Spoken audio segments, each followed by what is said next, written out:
Olá pessoal, bom, vamos iniciar agora o último vídeo sobre métodos de resistência ponderados. Na verdade não vai ser exatamente sobre métodos de resistência ponderados, já foi dado que tinha que ser dado de resistência ponderados.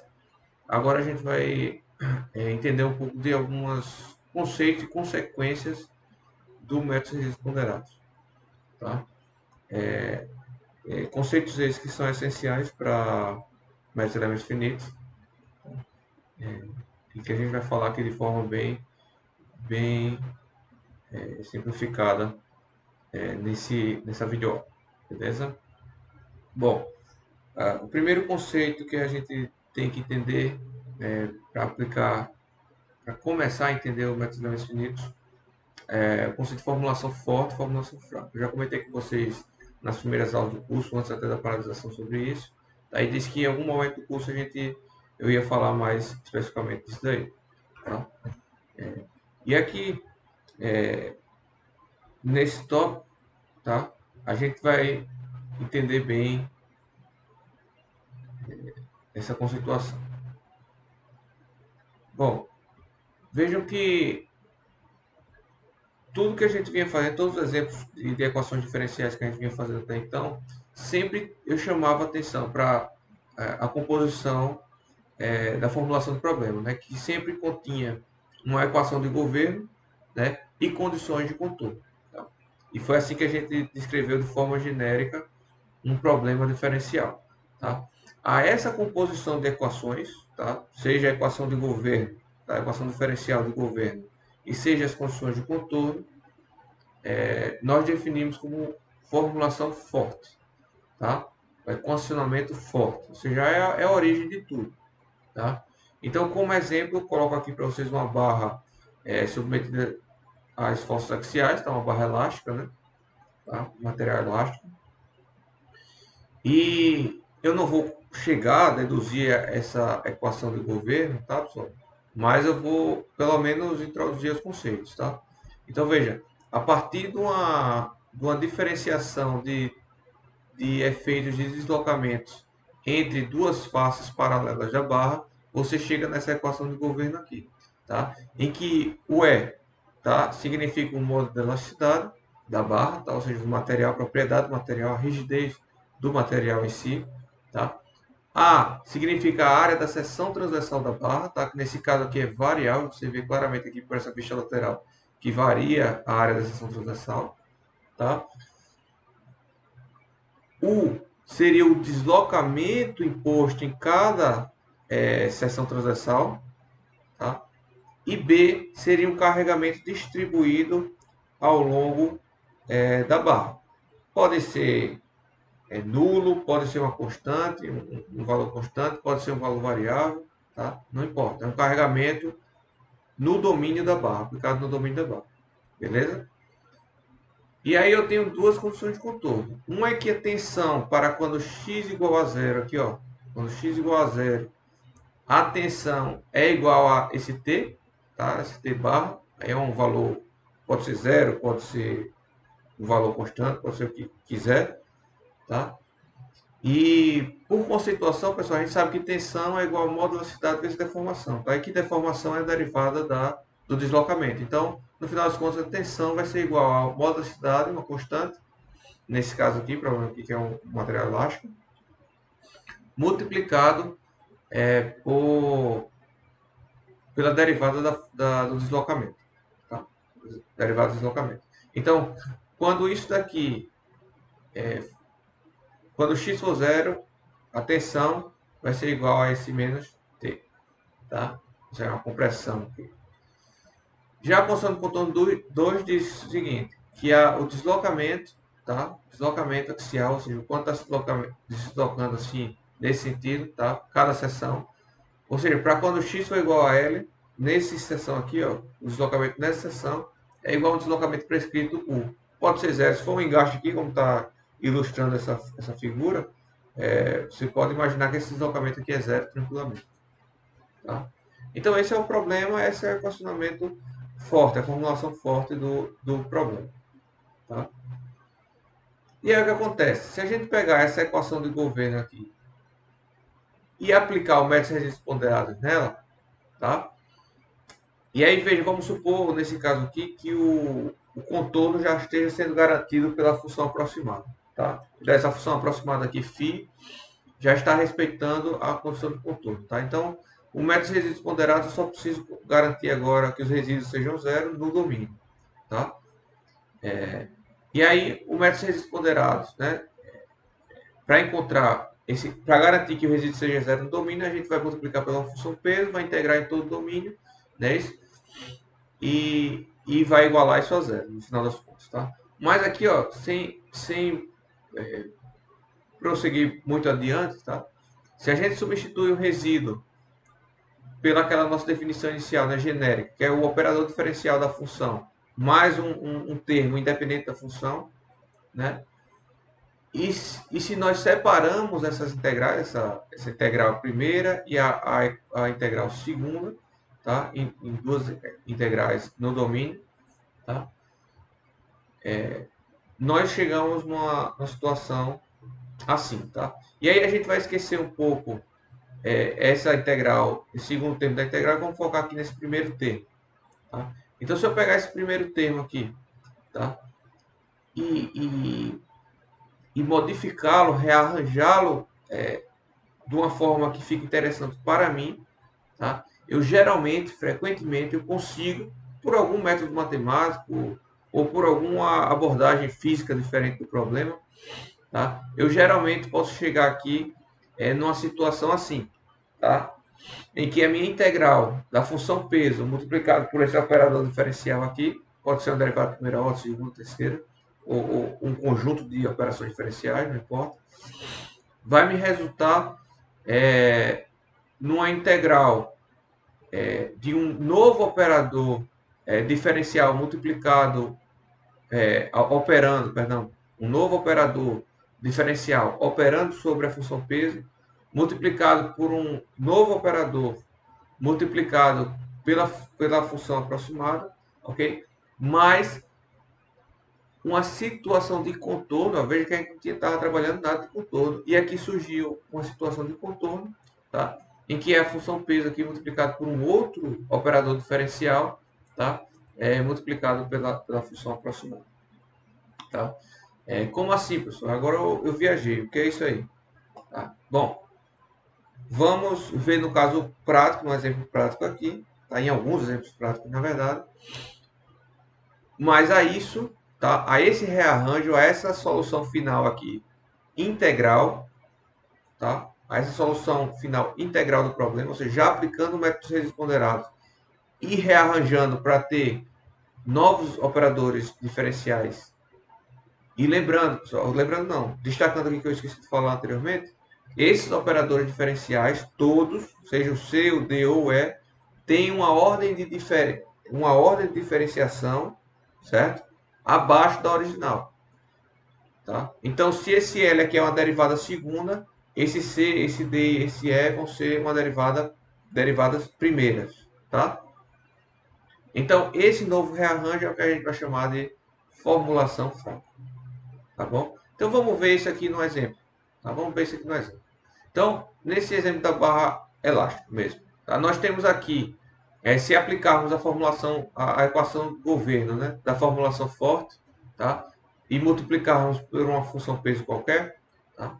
E só abrindo como destaque aqui, que essa função aqui, na verdade, agora, né, eu não botei o chapeuzinho, mas essa função agora é aproximada, né? Seria a função aproximada do deslocamento da barra, tá? Em que ela seria composta por um psi, né, mais um somatório de coeficientes vezes as funções tentativas, tá? Então, toda vez que tiver u aqui para baixo, a gente sabe que dentro desse u tem a função psi, pode ser zero ou pode não ter a função psi, mas sempre vai ter as funções tentativas, tá? Então, se nós separarmos esses termos novamente, tá? Separarmos esse termo aqui independente B, que é o carregamento da barra, né? Em duas integrais distintas, e focarmos nessa primeira integral aqui, tá? Aí o que acontece? A gente vai rearranjar essa primeira integral aqui, tá? E como é que a gente vai fazer isso para esse caso específico? Nós vamos utilizar integração por partes. Tá? Não sei se vocês se lembram lá de cálculo 2 ou cálculo 1, não sei, vai depender se cálculo 1 é pré-cálculo ou não. Tá?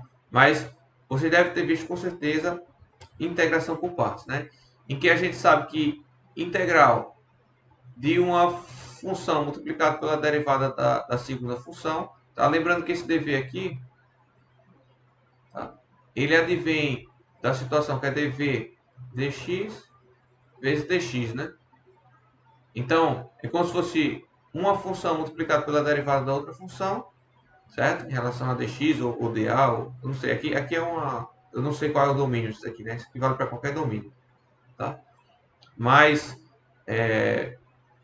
para um caso unidimensional que é o nosso, seria dx, né? Então, u vezes a derivada da função v é igual a u vezes v no contorno, certo? Menos a integral de v vezes a derivada de u. Tá? Essa é a definição integral 4, que você já deve ter visto a comprovação. Não vou entrar no mérito aqui. Tá? Se nós colocarmos em outros termos aqui, tá? Ao invés de u e v, né? Numa situação unidirecional, e colocando a integral num domínio definido, tá? De 0 até L, fica com essa outra cara aqui, tá? F de x vezes a derivada de g, né? Da função g vezes dx é igual a fg no contorno, certo? No limite 0 a L, tá? Menos a integral da derivada de f vezes g de x, tá? E aí, se para o nosso caso aqui, nós chamamos wl de f de x, certo? E isso daqui que está dentro aqui desse termo, de g de x, certo? Então, o que, é que a gente tem aqui, ó? F de x vezes derivada de g de x, tá? Então, f de x vezes derivada de g de x. Então, a gente pode dizer o seguinte, ó, que vai ser igual a f de x vezes g de x no contorno. Veja que aparece aqui a situação do contorno, tá? Apesar de a gente estar trabalhando só no domínio. Menos a derivada de f de x vezes g de x, tá? Lembrando que g de x é tudo isso daqui, tá? Percebam que esse u aqui vai ser essa função aqui, né? Vai aparecer a função n dentro dele e vai aparecer também a função psi aqui dentro dele, tá? E aí a formulação fraca, no final das contas, é substituir isso, tá? Na equação, nessa equação aqui global, certo? E aí a gente tem aqui a formulação fraca, tá? Desse problema axial. Professor, para que essa confusão toda? Para que essa confusão toda? Tá? Se não fosse de extremamente importância, pessoal, para o método, eu não estaria aqui falando, certo? Essa formulação fraca, tá? Primeiro, antes de apresentar as vantagens dela, tá? Essa formulação matemática é equivalente, tá? Essa formulação fraca é equivalente matematicamente à formulação forte, tá? Não vou comprovar aqui, tá? Mas vou disponibilizar um texto, tá? Um trecho de um livro, tá? No portal, tá? Em que tem essa comprovação, tá? Tem a comprovação inversa do que eu fiz aqui utilizando o método da a integração por partes, tá? Além disso, como eu falei para vocês, nem sempre é necessário transformar a formulação forte na fraca. Por vezes, a partir de uma teoria física diferente, de uma abordagem física diferente do problema, tá? Você chega já direto na formulação fraca. Certo? Então, por exemplo, essa questão aí da barra submetida às forças axiais elásticas. Se a gente trabalhasse com princípios dos trabalhos virtuais, por exemplo, ou o princípio da energia potencial mínima, nós chegaríamos já direto na formulação fraca, tá bom? Então, essa questão de transformar da forte para fraca aqui matematicamente, utilizando a integração por partes, foi só uma maneira de exemplificar, tá? Mas essa transformação, esse rearranjo que eu chamei, pode se dar de diversas maneiras, tá? Utilizando diversos métodos. E em elementos finitos, pessoal, a gente vai utilizar apenas, tá? Eu desconheço, pode existir, tá? Mas em estruturas, pelo menos, eu desconheço algum elemento finito que utiliza direto a formulação forte, tá? Então a gente utiliza a formulação fraca. E por que a gente utiliza a formulação fraca? Por diversas vantagens, tá? E eu vou explicar cada uma delas agora. Veja, a primeira é o seguinte: a gente reduz 1 grau de diferenciação, não é isso? Eu falei para vocês que o operador C, D e E, não é isso? Tem 1 grau de diferenciação a menos do que o meu operador L, certo? Então, se esse meu operador aqui é uma derivada segunda, esses meus operadores aqui vão ser uma derivada primeira, certo? E qual a vantagem disso, professor? A vantagem é que as minhas funções tentativas n, certo? Quando eu for utilizar lá elementos finitos, tá? Elas podem ser menos suaves, tá? Eu não necessito de uma função tão suave que seja tão suave para que seja para que seja possível derivar 2 vezes, tá? Eu vou precisar de uma função apenas tão suave para derivar uma vez, tá? Se vocês não estão familiarizados com esse termo suave, tá? Que vocês já deveriam estar lá de cálculo, né? Está diretamente relacionado à continuidade da função, tá? A continuidade da função. E aí nós vamos ver especificamente isso, qual continuidade nós precisamos, o que é continuidade, mais à frente quando a gente for ver lá elementos finitos, tá? Mas a princípio que vocês precisam entender, ó, fica mais fácil de trabalhar com as funções tentativas. Eu não preciso de funções tentativas tão suaves para operadores diferenciais maiores, tá? Com ordem diferencial maior. E aí por isso que esse método essa formulação se chama de fraca, tá? Não é porque é pior utilizar, porque você precisa de uma, se você utilizar a formulação fraca, você vai precisar de uma função tentativa mais fraca, tá? Menos suave, tá? Só isso. Já por outro lado, tá? Outra vantagem clara é que se o operador C e o operador D sejam de mesma ordem, tá? Acabem por ser de mesma ordem de diferenciação, tá? E nem sempre acontece isso, tá, pessoal? Mas em muitos casos acontece. A gente manipula o problema de forma que ele chegue numa situação em que que o operador C e o operador D sejam de mesma ordem de diferenciação, tá? E se a gente utilizar o método de Galerkin, ou seja, a função peso é igual à função tentativa, perdão, igual à função tentativa, tá? Então a gente garante a simetria da matriz K, que isso é essencial, pessoal. Eu já falei das vantagens disso aqui, tá? Da matriz K ser simétrica, né? Vantagens computacionais, né?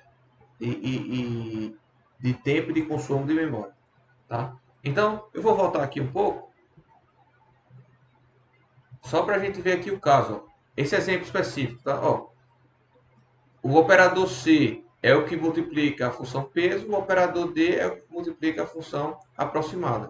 Ó, o operador C aqui é uma derivada de primeira ordem, está multiplicando está operando sobre a função peso. E já o operador D está operando sobre a função aproximada. Tá? Lembra, pessoal, aqui quando eu estou colocando du dx, eu estou colocando equivalente a colocar dn dx. Tá? É equivalente a colocar dn dx. Tá? dn, que n é a função tentativa. Né? Então, veja, se isso daqui, se eu tenho uma situação aqui, ó, wl dx vezes dn m dx, qualquer termo k lm será igual ao outro termo k ml, certo? Por quê? Porque se w é igual a n, então vai ficar igual, tá? Vai ficar igual, vai ser uma matriz simétrica, perfeito? E por outro lado, a terceira vantagem, e aí vocês só vão conseguir entender, acredito eu, quando a gente trabalhar no exemplo, isso daí, eu vou pedir para vocês esperarem um pouco, mas se a gente escolher a função peso adequada, funções peso adequadas, tá? Principalmente a função que multiplica o contorno, tá? O contorno do problema. tá? Que age sobre o contorno. Tá? Se utilizarmos ele adequadamente, nós podemos anular no processo de cálculo algumas condições de contorno. Tá? Algumas, não todas. Vai ter sempre algumas condições de contorno que a gente não consegue eliminar. Mas a gente consegue eliminar lá nas contas, ou seja, torna desnecessário a aplicação final de algumas condições de contorno. Tá? A essas condições de contorno, nós denominamos de condições de contorno naturais. Essas que podem ser eliminadas. Tá? As que podem ser eliminadas. E esse é o segundo conteúdo que a gente vai dar nessa aula aqui, o que é condição de contorno natural e o que é condição de contorno essencial. Pronto. A princípio, baseado nisso que eu acabei de explicar para vocês, condições de contorno naturais são aquelas que a gente consegue eliminar no meio da conta, tá? A partir desse rearranjo matemático, a partir de uma escolha adequada de funções peso, tá? E condições de contorno essenciais são aquelas que não conseguimos eliminar. Tá? No final da equação lá, do sistema linear, essas condições de contorno vão aparecer lá na conta. Certo? Bom, essa foi a melhor definição que eu encontrei. Tá bom? Agora, por outro lado, tá? De maneira mais prática, tá? Geralmente, quando a gente tem valores prescritos da própria função, tá? Da própria função aproximada, da própria função φ que a gente está aproximando, tá? São condições de contorno essenciais, certo? São condições de contorno essenciais. E a gente vai fazer alguns exemplos posteriores, vocês vão entender daqui a pouco. Já se são valores derivativos da função em análise, ou seja, é uma condição de φ dx, uma condição de contorno de φ dx, por exemplo, tá? Então, geralmente são condições de contorno naturais que a gente consegue eliminar no meio do caminho, tá? A partir das escolhas das funções peso. Exemplo, tá? Exemplo 1 aqui. Condição de calor bidimensional, tá? Vamos dizer que eu tenho condição de calor aqui nessa chapa aqui, tá? Nessa chapa de contorno irregular, beleza? Então, veja, minha condição de contorno 1, ó, ele está dizendo que nesse contorno 1, aqui nesse ponto aqui, a minha temperatura, que é o φ, tá? É o próprio φ, ou seja, a minha temperatura, que nesse caso, condição de calor, pessoal, tá? O φ é a temperatura, tá? Então, nesse ponto aqui, a minha temperatura é um valor descrito. Pode ser 0, pode ser 10, pode ser 20, não sei. É um valor de temperatura aqui. Então, isso daqui, pessoal, é uma condição de contorno essencial, tá? A gente não consegue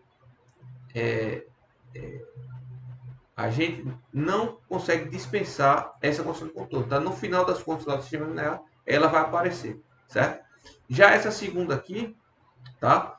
Que é o seguinte, olha, o calor aplicado nesse contorno aqui, ó, eu estou aplicando, é como se eu estivesse colocando fogo aqui, aplicando fogo, estou aplicando calor, tá? Estou inserindo calor na minha chapa a partir daqui, tá? Eu estou inserindo um valor de calor igual a Q, tá? Um valor de calor Q, tá? E aí o que acontece? O meu calor é a derivada da temperatura no espaço, tá? E então, essa minha condição de contorno aqui é uma derivativa da minha função, tá? O calor é derivativo da minha função, tá? E aí isso se torna uma condição de contorno. A gente pode dizer que essa é uma condição de contorno natural, tá? Para esse problema. Já para o problema lá de barra elástica, voltando para ele, tá? A minha condição de contorno 1 aqui, se lembra lá, era eu aplicando em x igual a zero uma tensão. Eu estou aplicando uma tensão. E tensão eu expliquei para vocês lá, ainda nesse vídeo, que você pode encontrar a tensão pela derivada do deslocamento. E a minha função que está sendo aproximada aqui é o deslocamento, tá? A minha função que eu estou aproximando é o deslocamento U. Não é isso? Eu estou querendo encontrar a minha função U, U circunflexo, tá? Então, essa minha função aqui é a derivativa da minha função que eu quero aproximar, tá? Então, isso aqui eu vou com certeza saber que isso aqui é uma condição de contorno natural que a gente vai conseguir eliminar no meio do caminho, tá? E essa outra aqui é uma condição de contorno essencial, Por quê? Porque ela é a própria função, certo? É um valor prescrito da própria função. Tá? Beleza? Então, quando x igual a L, a minha condição do contorno 2 é o quê? Quando x igual a L, ou seja, nessa seção aqui, o meu deslocamento é o deslocamento prescrito. Né? Então, se eu for um engaste aqui, eu sei que o deslocamento nesse ponto aqui é igual a zero. Então, isso é uma condição de contorno essencial que vai aparecer lá no meu sistema linear. Beleza? Então, esse vídeo fica por aqui. No próximo vídeo, nós faremos um exemplo mostrando como aplicar a formulação fraca para aquele mesmo problema que a gente fez nos exemplos 4 e 5. Tá? A gente vai aplicar a formulação fraca e nós vamos mostrar, durante a execução desse exemplo, nós vamos mostrar as vantagens de utilizar a formulação fraca ao longo do caminho. Perfeito? Até a próxima. Tchau, tchau.